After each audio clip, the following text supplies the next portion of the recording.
Hello. This book by Polly Horvath and is pictured by Boris.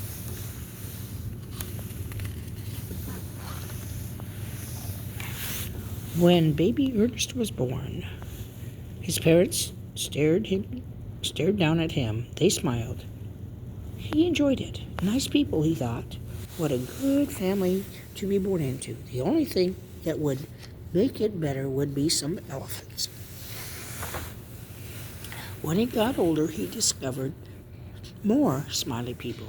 Cousins, aunts, uncles, grandparents. Some even laughed.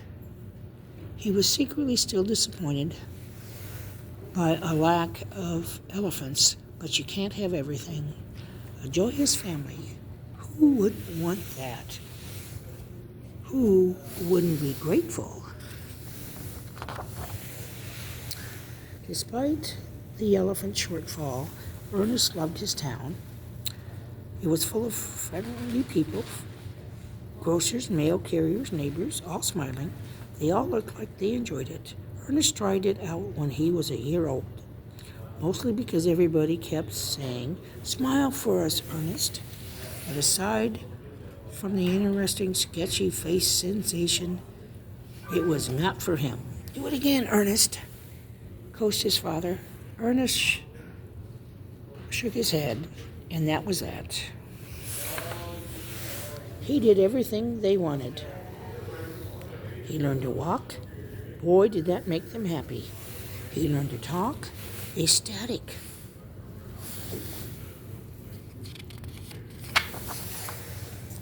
See, there he is. Eating. He ate with minimum of mess. No throwing handfuls of beets. Not like some.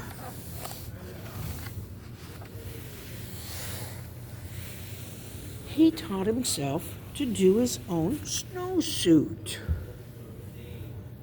He could see they really thought that was cool, but apparently it was not enough. They kept asking for smiles.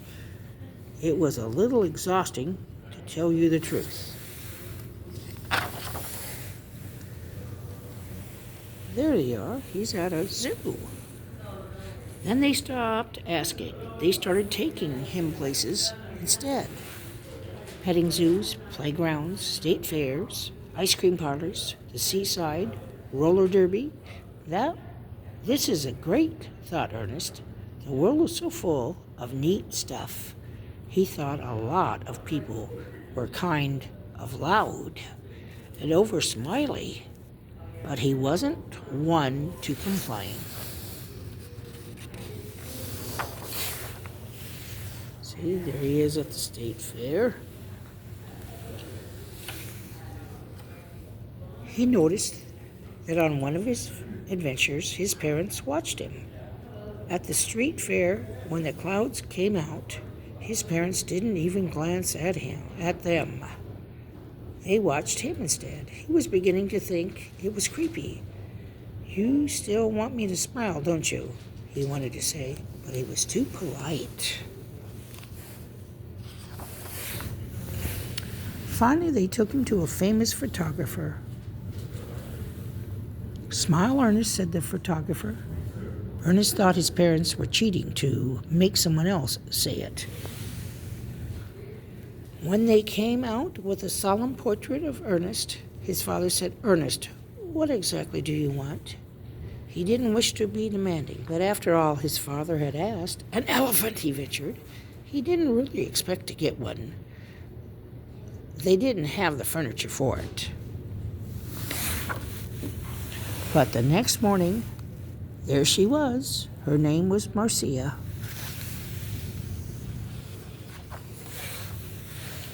Ernest took Marcia to kindergarten with him. It was his turn for show and tell. Wow, that was some class. Even the teacher was impressed. After the school, all the children led Marcia. They fed her peanuts, while Ernest's parents whispered with the teacher. "Oh, Oh, said his mother, looking happy now too. Is there something else we can do to let us know? Like what? Asked Ernest. Dance a little jig? Ernest gave it a try. So did Marcia. They were quite a sight. Maybe not every time, said Ernest, stopping to catch his breath, because, to be honest, it felt a little silly. But now and then, can I still keep Marcia? That's up to Marcia, said his mother. Certainly, said Marcia, and she smiled. To her, it came naturally. Oh, it's nighttime. We love you anyway, said Ernest's parents when they tucked Ernest and Marcia in that night. I love you anyway too, said Ernest. I think I will love you all anyway too, said Marcia. Eventually, but it was only my first day. Do you think you could get me a bigger bed? Of course, said Ernest's parents, because that was his first impression had been right. They were nice people.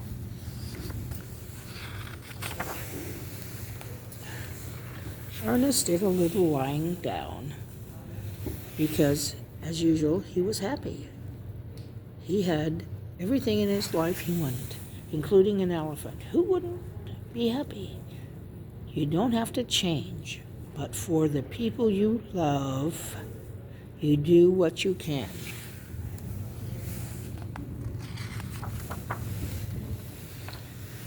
There's Ernest and Marcia.